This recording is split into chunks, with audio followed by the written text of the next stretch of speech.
fly too. Did you see the bird shadow fly? I saw it.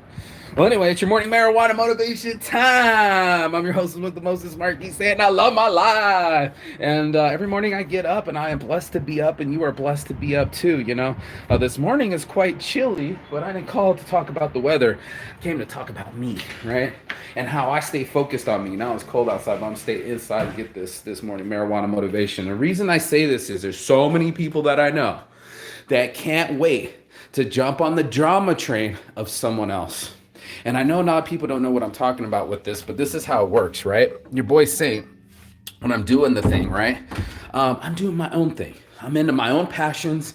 I talk about t-shirts. I talk about modeling. I talk about photography. I talk about weed. I talk about all the things that I am passionate about because that's my self-interest, right?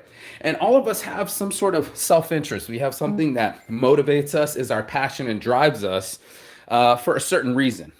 Now, the reason I'm having this conversation is most people don't mind diving into someone else's life. And this is why we're having this conversation this morning, because it makes no sense to not focus on your life, but be all hands on deck for someone else's. And there's why we're having this conversation, because there's plenty of drama llamas out there that can't wait to jump into someone's drama.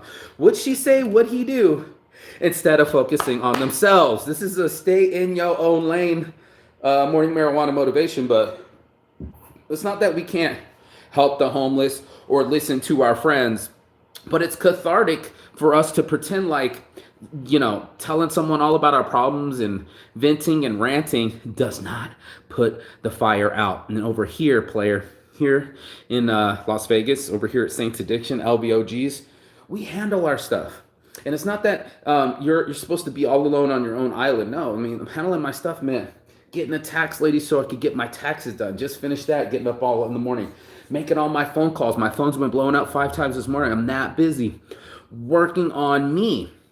I didn't put an hour into some drama llama story so they can bring my energy down or bring my shine down.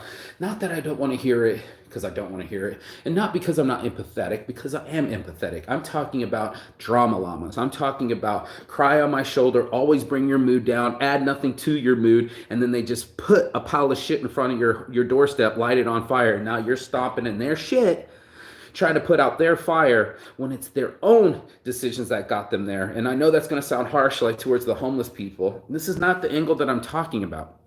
That's not what I'm talking about at all. That's actual tragedy. That's people that actually need help. And there's plenty of systems, and we are working our asses off to make that a possibility. So we still care, we still help, we still have empathy. I'm talking about people that love jumping into someone else's issue because they don't want to focus on their own. And that's what I'm talking about. It's getting your own shit done, focusing on you. And that's what I mean by that, by like, let me do a bunch of events. I know a lot of moms that do that, where they just jump into event after event, and they got their kids involved and all this attention and all these situations, but they don't focus on their diet. You know what I mean? Or let's all focus on another business thing, but I don't focus on my health. And there's so many of us that can't wait to focus on something else but the actual work that needs to get done, and that's why it never gets done. So the conversation had to be had where it's like, what are you doing instead of doing the thing that you're supposed to do? And a lot of people don't want to admit it. They're like, oh, well, then there was the dog surgery, and then my horse died, and I put it on everyone but myself to be accountable. I'd rather jump in everyone else's situation. Oh, well, she's got an emergency. And it's like, you'll jump up on fire for someone else's emergency, but your life is an emergency. Where's your sense of urgency? And most people, they just don't have that, dude. They just don't have a sense of urgency. They just let things go by, and they're just like, okay, well, that's just another day. But time is the most precious thing that we have, and that's why we have to have this conversation about jumping in other people's dramas. If they made their own decision and it's up to them to fix it, how are you going to be the one to save the day? And if you are the one to save the day, why haven't you saved your own day? Get what I'm saying? Like, why haven't you done whatever it takes to be the hero in your own journey? And that's why we have to have this conversation this morning, because a lot of people can't wait to be the bleeding ear or a lending ear or a bleeding heart for someone else's situation. Instead of being the hero in their own story, they'll come through to you with advice and time and all sorts of stuff that seems cathartic, right? Like it's like going into the movie. What was it when everybody needed their sympathy from Fight Club? You know, you just want to feel somebody. You know, you just want to feel love. You want to feel the attention. That's why hypochondriacs exist, is because they love the attention. You're like, well, who would love to stay and sleep and live in a hotel? People that desperately want attention. Hell, I know girls that get tramp stamps because they desperately want attention, right? So we do all sorts of weird things for attention. And I'm talking about alleviating pain. I'm talking about getting away from it and fixing the topic. I'm not talking about the topic endlessly, boring out my friends. I used to do that. It would get so emotional. Where's my lighter? Right here. Some morning marijuana medicine. Get so emotional. Bless up to all the people that have emotional stability or looking for it. This message is for you.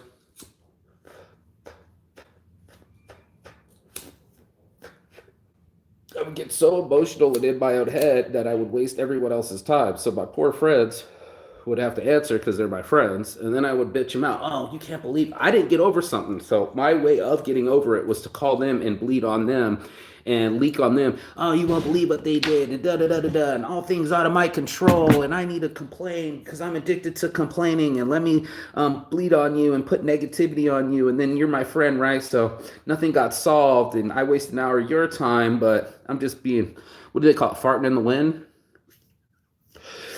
So fix the topic. Shit or get off the pot, man. Get over your old self and get into yourself and fix it. Dude, get into that stuff. And it doesn't get fixed by sharing it. That's what I know about drama. A lot of people, don't get me wrong, if it's a real tough subject and you got like divorce, you're going to need a friend, or someone died, you're going to need a friend. We're great magic for that. I'm talking about the bitching. I'm talking about the whining, the complainers, and you know who I'm talking about because they're addicted to it. And they can't wait to tell you what went wrong with their day. And I don't have friends like that. Call me with some good news. If it bleeds, it leads. There's plenty on the news channels to bum me out. I don't need it from my friends. But nobody ever wants to talk about the kid that won the spelling bee at like 2 years old. Nobody wants to talk about the positivity or bring the mood up. They want to stay in their own ruminating thought, call anybody that has any sympathy and wear them down. And I was like, stop doing that. And that's not any was specific this morning. It's just a subject that had to come up because that's what we're doing. We wear each other down without a solution. We don't look for our solutions inside ourselves. We look for the solutions externally, and we're like, you make me happy. You're my wife. You're my girlfriend. No, you make your own self happy. And you also handle your own childhood traumas, and you also got to get over yourself and fucking make something happen internally. And that's the thing that I see constantly, where people are so scattered internally that they're melting outside. They're looking for someone to make sense. They're looking for drugs to make sense to them. They're looking for an excuse or some sort of reason to get out of things instead of putting themselves back in the driver's seat, being the director of their lives, and handling it. And by handling this is what I mean by that. Asking yourself, what are the decisions that you made to be in the situation that you are? And what are the decisions that you're going to make to get out of the situation that you are in? So when we have a situation, somehow, some way, there's some self-determination in it that you got yourself there. So stop dating hoes, right? You know what I mean? Like they always say, stop fucking these hoes. Stop trusting people that don't love you, right? And I would also suggest sitting still with yourself long enough to ask why the situations are happening to you, because there's a lesson in every situation. And if we sit long enough with ourselves and find the reason for it, we stop blaming other people. That's a children's sport. We stop looking for scapegoats to our friends and other people. That's another children's sports. We don't need scapegoats. We need action.